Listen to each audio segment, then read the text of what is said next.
Every idea, every story starts with a spark, a tiny light that glows. But to speak up, to be heard, to innovate takes courage. We're here to ignite that tiny spark.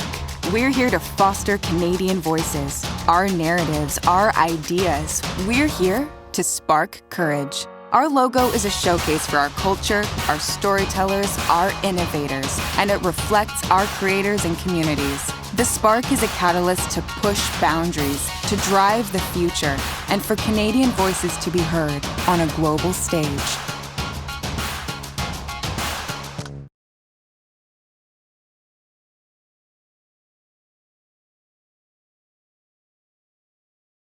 Hello, my name is Sabrina Ronnie Furminger, and I am humbled to join you today from the traditional and unceded territories of the Squamish and Lillooet First Nations.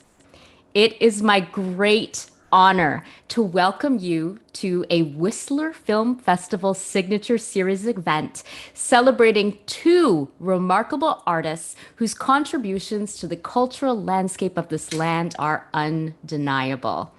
Lorne Cardinal and Devery Jacobs. What a delight it is to share the screen with you today.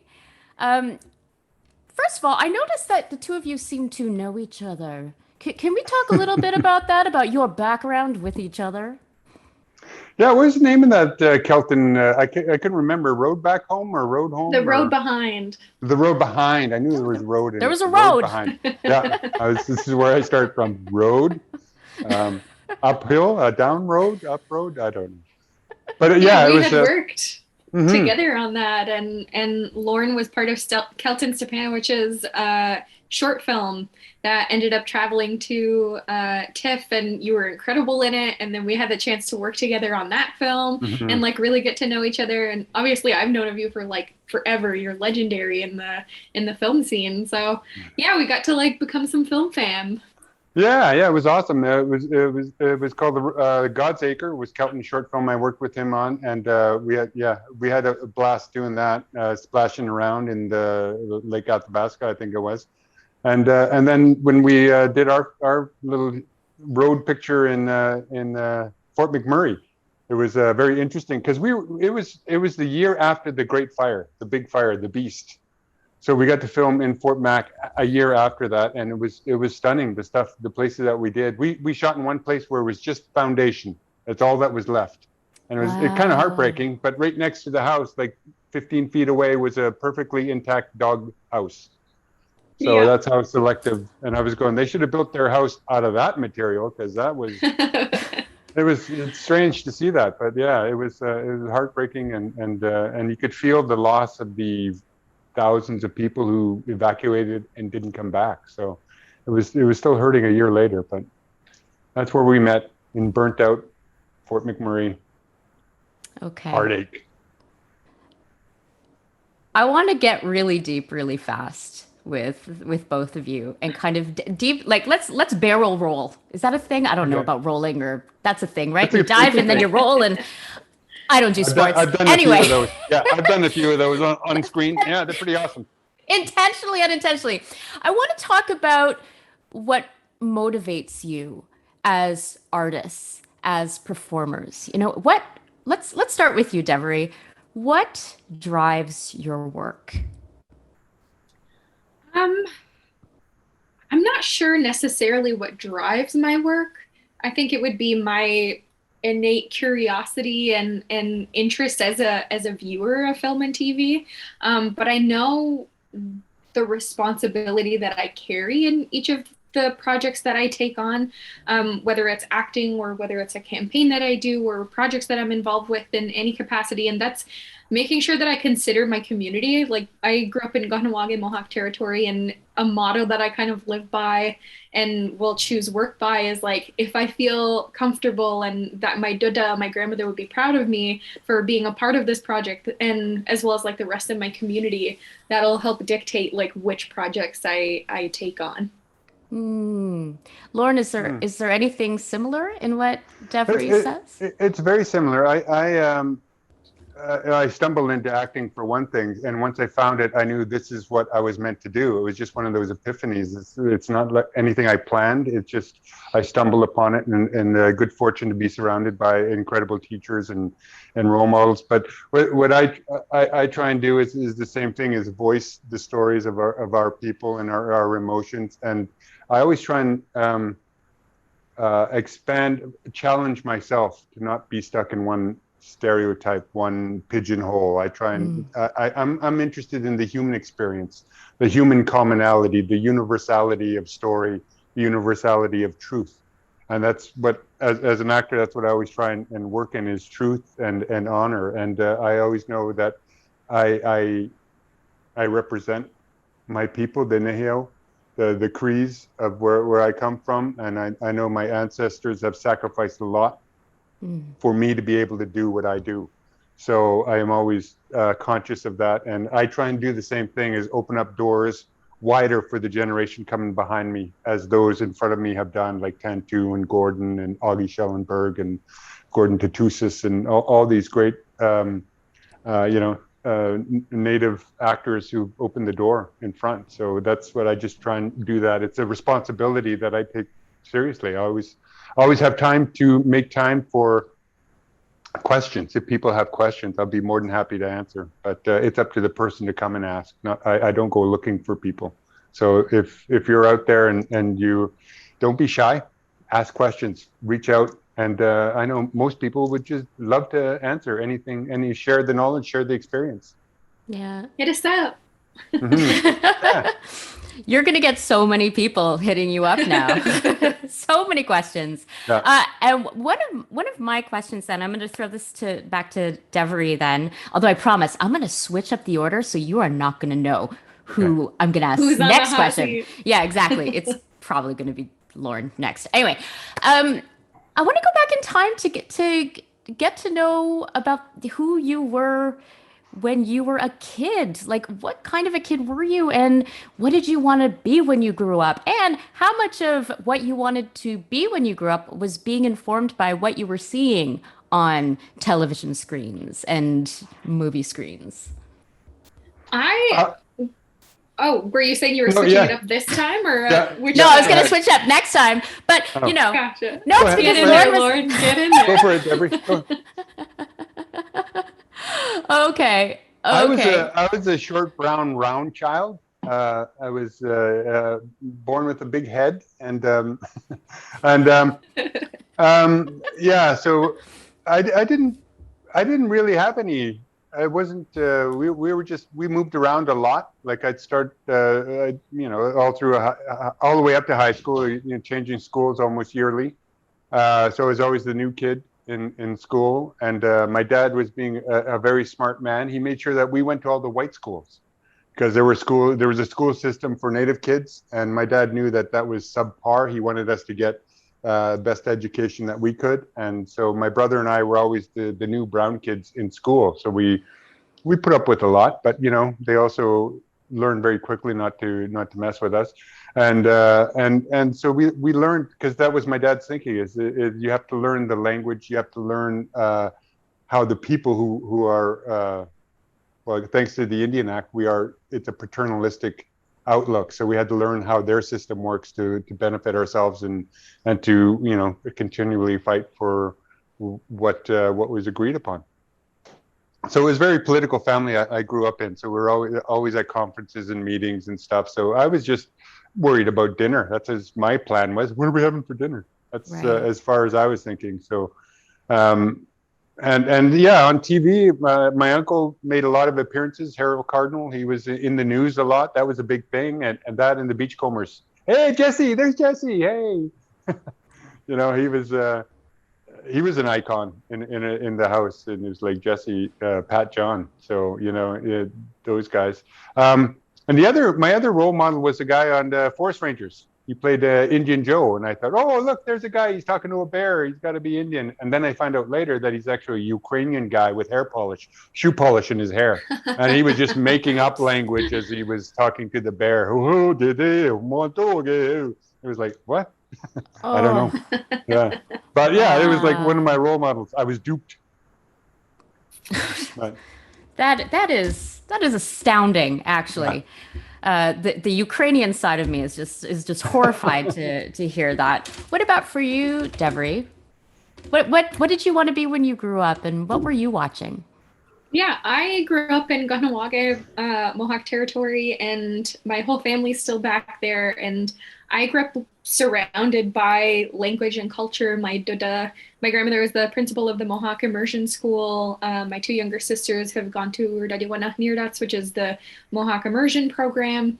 And so I was fortunate enough to, I know a lot of people and a lot of stories talk about people leaving the res and pursuing something outside of their communities, but that wasn't actually something that I was pursuing for myself. I thought that I would just be in my community forever. Also because we were so close to a major city, and I was fortunate enough to be a part of the Turtle Island Theater Company as a kid, and my debut role was as a Munchkin in The Wizard of Oz. And acting was always something that I loved, and it was something that I always wanted to do. I just didn't think that there was a possibility of a career out of it. But the other question you asked was like projects and movies that I had loved growing up, and I think movies that I loved always featured like a little bit of a black sheep kind of rambunctious character. Like some of my favorites were Matilda and Harriet the Spy, and those are like, that attitude was definitely something that like I adopted on, or I would watch. Like I was a kid in the 90s and would like love to see all of these movies and would like emulate them in my life. And for sure I was like sneaking into my cousins' houses and like spying on them like Harriet the Spy, just like this little kid taking all kinds of notes and spying on everybody in the res. But that was kind of like my experience, was like a nerdy theater kid who also did gymnastics and sports, but was just very interested in movies and storytelling. That's fantastic. And I gotta say, like, I want to see a version of Harriet the Spy that's set on a res. Like, I think that wouldn't that be incredible? Okay, Sounds so like my childhood. yeah, a lot of secrets, you gotta a lot write of that. secrets out there. Yeah. You gotta write that, Devery. So let's get into then the beginning of your career journeys. Then, what were some of the challenges that you would say? And this, I'm throwing a Devery this time because Okay. I'm switching it up. What would you say are some of the challenges that you faced as you entered your career as a performer, and how did you overcome them? I mean, a lot of the challenges were firstly getting into the industry, but when finally doing so was realizing just how few Indigenous folks were actually in it. When I didn't think that acting was a possibility for my career, I actually pursued something else entirely. I never went to theater school, but instead I went to a program called Youth and Adult Correctional Intervention. So technically, I could be a corrections officer, which is not what I want to do. The goal was to be able to move on to be a social worker or a counselor and to be able to help Indigenous people. But on that path, when I was working at the Native Women's Shelter of Montreal and pursuing my studies, that was when I was cast in my first leading role, and that was in a film called Rhymes for Young Ghouls. And that was the first experience I'd had working with an Indigenous writer-director in a live-action project. And it changed everything for me, where I had never seen a character before that reflected my community or my family. And it was also like filmed 5 minutes away from my house on the res. And it was like working with Jeff changed my life. And I left that experience with a newfound confidence and drive in the film industry. And I had moved to New York, and I was like, my whole life is going to change. I'm going to book all this stuff. And then I quickly learned that having an Indigenous writer director at the helm of a project was actually the exception as opposed to being the rule. And I was quickly faced with a film industry that was looking for stereotypical Indigenous people. Even just within the past 5 years, it's changed radically as of recently. It hasn't even been something like, it hasn't been a necessarily a kind or accessible place for Indigenous people until as of late. And even now, it's just what I hope to be the very beginning of a change, a necessary change that the film industry is going to undergo. But I remember having a conversation at that time with my agents and reps and managers and stuff, and being like, okay, if I'm going to do a sex scene, it's not going to be in a bed of furs, and it's not going to be in buckskin. Like that'll give you a good frame of reference to where the film industry was at the time. Me too. I was the same thing. Yeah. Everybody was just trying to get scenes of you in that, Lorne. I know. It's like, how comfortable are you in a thong? Not very. Lorne, over the course of your career, I mean, you mentioned earlier about not wanting to get pigeonholed and about the stereotypes that you were seeing. Like, in what way, what kind of stereotypes have you seen over, the decades of your career, and in what way have you found that has impacted your own career journey? Well, a lot of it is what Devery said. There's when I started, it was at the height of Dances with Wolves, so a lot of leathers and feathers roles came up. I had long hair, and I carried it proudly for many a decade, and then I decided to cut it because all I was getting offered was the stereotypical Hollywood version Indian roles. Stand noble and stoic and sit on a pony and that's, as an actor, as a classically trained actor, that's not what I wanted. I wanted to play King Richard. I wanted to play Henry VIII. I wanted to play, because Shakespeare is beautiful language, but it's a universal story, universal emotion. So there's no reason why I can't be those things. And in Hollywood, you're always dealing, and always still now, to very few exceptions, but you're always dealing of some writers' perspective of Indigenous people. This is how they see us, not who we are. I mean, thank goodness for shows coming out with Reservation Dogs and Rutherford Falls, where there's actually Indigenous people at the helm, writing and directing, and the opportunities are there. And again, the urge is to fight pigeonholing it. We all have to go through these shows. It's like, no, let's create new ones and include us in the mainstream. Why there's always this penchant to isolate us off to the kids' table, off to the side, and let them do their thing over there, but they can't come into the mainstream where all the big budgets and the bigger names, and we want to be above the line. It's time for us to be writing our own stories, running our own shows, and sharing that with the world, because that's what stories are. They're for everybody, and you'll always learn something when you're watching a story told with truth and heart and honesty. It resonates with every human being who has a pulse. Maybe not so much executives, but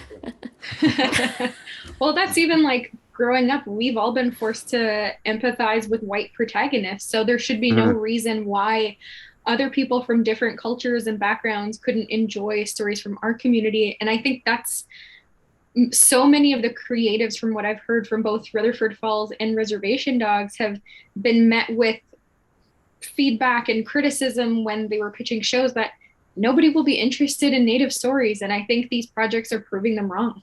Mm-hmm. Yes, they are. Yes, they are. And I just, you mentioned Reservation Dogs, so I want to get into that for a minute. And I was telling Lorne before we recorded that I was telling my daughter that I was going to be speaking to you today, and she was like, "You're going to talk to Elora?" And she just was very. I got to be the cool mom for once. So thank you, Devery. But this is a show that is beloved, that people all over the world are loving. And I want to ask you specifically, as somebody who is the embodiment of Elora, who portrays Elora, how has the experience of being on Reservation Dogs changed you? What have you learned from this experience, and from the universal acclaim that it has had? It's been a whirlwind. We finished shooting the project like end of May, early June of 2021. So it's only been 6 months that it's been out, and it's already released. The entire season has been completely edited, has had such reverberation throughout the film industry, which I'm hugely thankful for and full of gratitude for. It's been, to be honest, it's been a little bit of like whiplash, because it's bittersweet in many things. Obviously, I'm so incredibly proud, and like it's portraying the thing that I've always known, that being Ungwehue, being Indigenous, is really freaking cool and like funny, and we have such great talented people, and this is like just the beginning. This is just one of many stories that I hope to come. But it's a little bit bittersweet in the sense that all of the things that I was told to get rid of were things that I might have been shamed for in the industry, where it's like, oh, your Resi accent is too specific, and you won't be able to play any other characters, or like all of this feedback that I've gotten throughout the years. And even as a young person who's still coming up in the film industry, I can't imagine what it's been like for people who've come before me. But now all of those things that make us so great are things that are being celebrated now, and are also the things that we've been shunned for in the past. And so it's something that I'm so proud to be a part of, but I'm also feeling like it's long overdue. Like I wish I would have had this show growing up, and it would have changed my view on myself and my potential and whose stories are important. Those are things that I wish I would have had when I was young. And I'm so grateful that it's happening now and that young people get that, but it's definitely bittersweet. That's one of those things that, just to build on what Devery said, when I was doing theater, when I was touring theater, I would only tour to communities that had a high Native population. I would go to Winnipeg, Calgary, Edmonton, and make sure that we went to these places, because I wanted other Indigenous kids to see Neheo on stage, to let them know that it is possible. We belong up here. This is our space too. You can have a career as an actor or a designer, director, producer, sound. There's so many career opportunities available, but I just need people to see, because I didn't have it growing up. The first Native I saw on stage was Margot Kane, when she did her story from the Moon Lodges, and it was a one-woman show, and I was just blown away, being the only Native person in the theater laughing at the Cree joke she was making. I was like, but I get it. oh yeah, okay. But that's one of those huge things, is just being out there and letting people know that it's okay. And it's strange now being asked in auditions to say, oh, can you do that in a Native accent? And then it's just like, what? Or can you do that in an Indigenous accent? So I did once, and it's a bit infuriating, especially when you know that it's not going to be part of the main story. They're just wanted for dressing in the background, so they can check off their box of, we got Indigenous people in here. And it's like, yeah, but we're not driving the story. We're not a main character.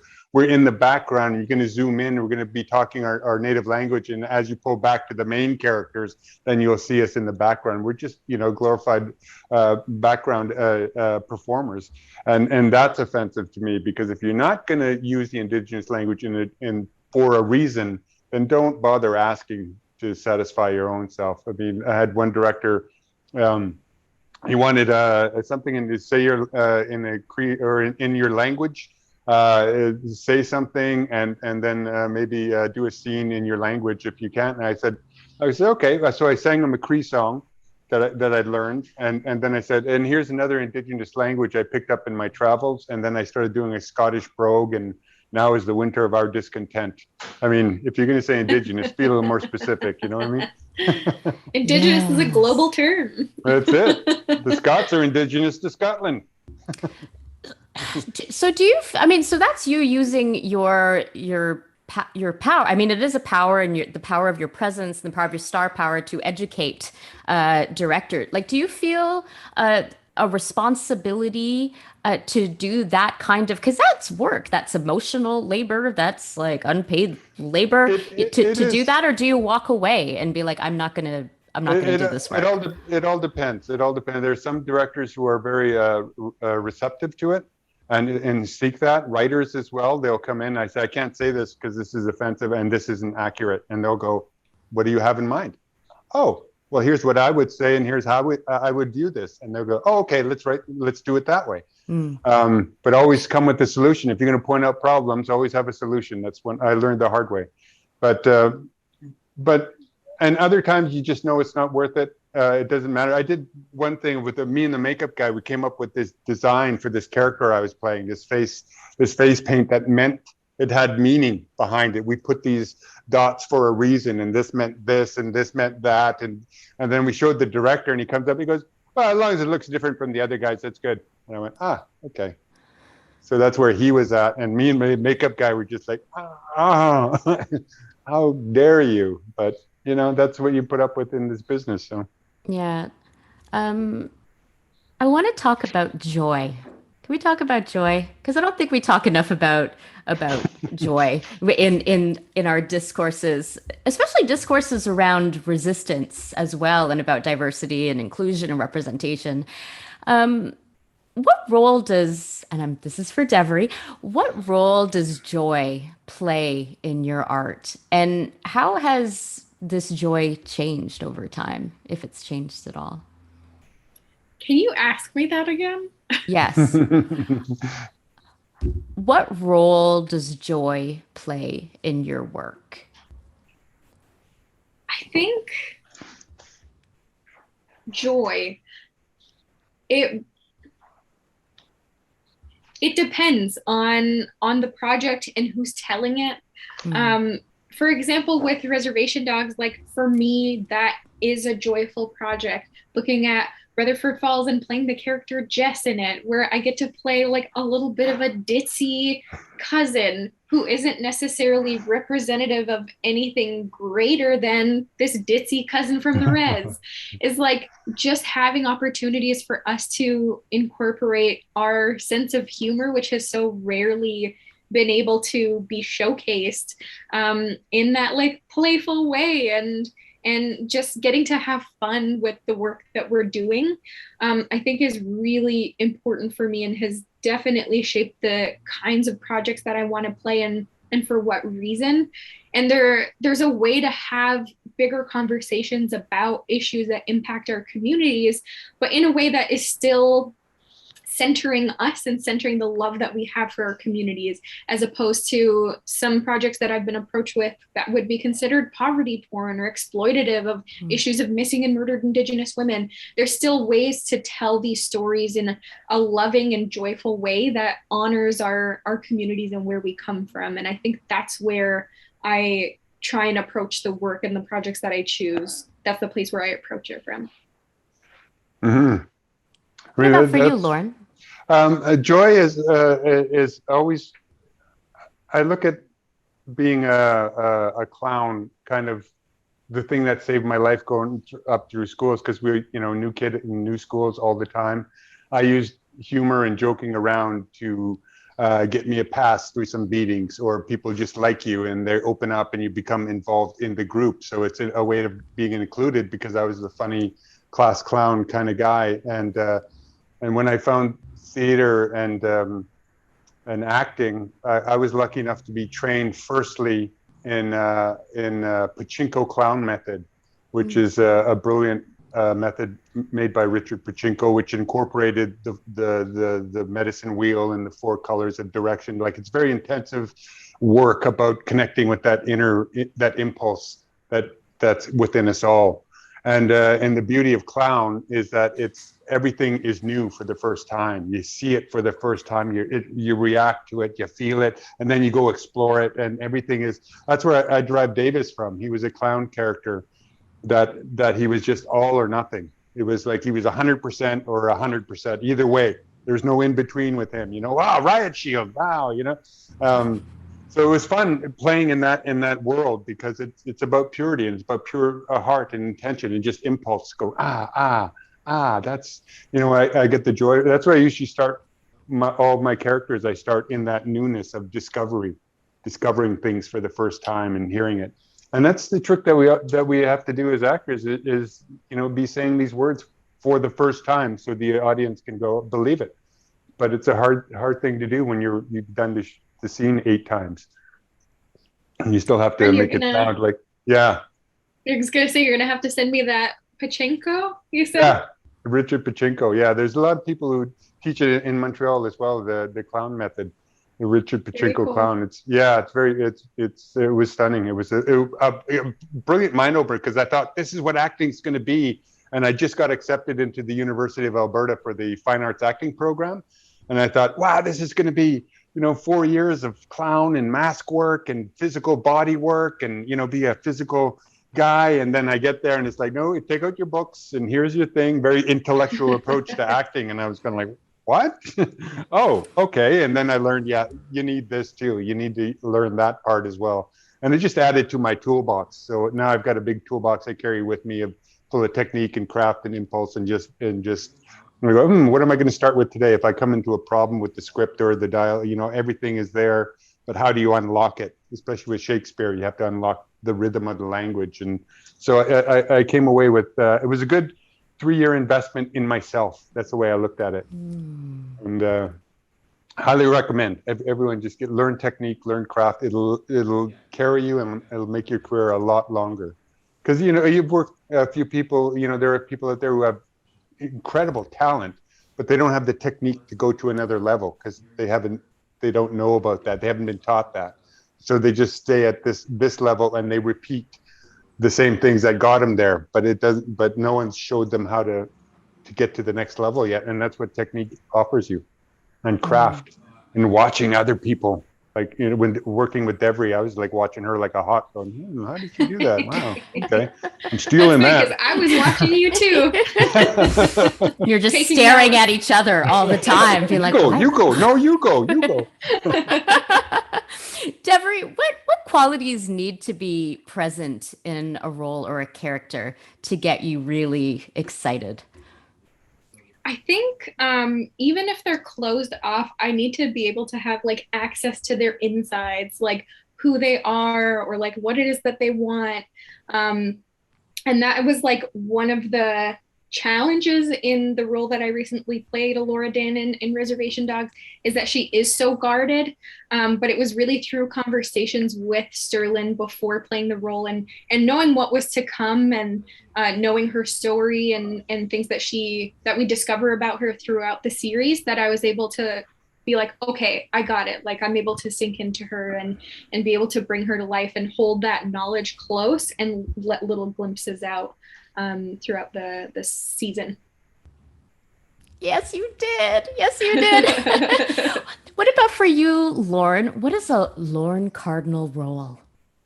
It's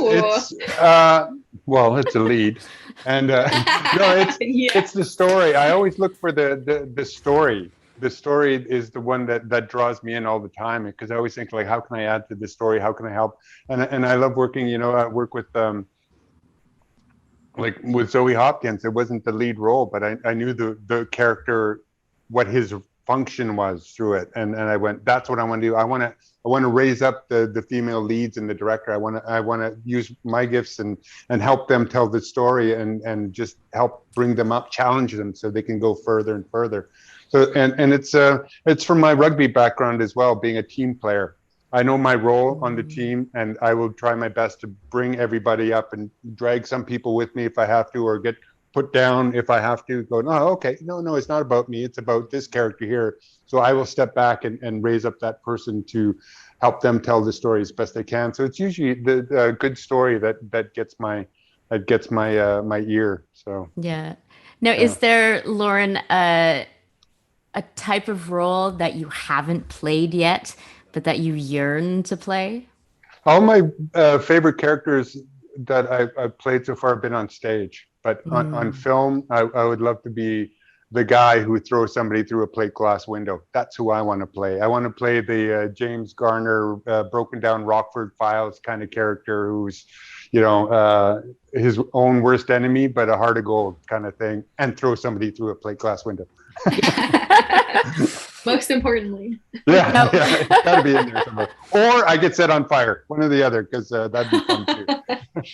Pretty sure I saw both of those things happen for Devery in the order.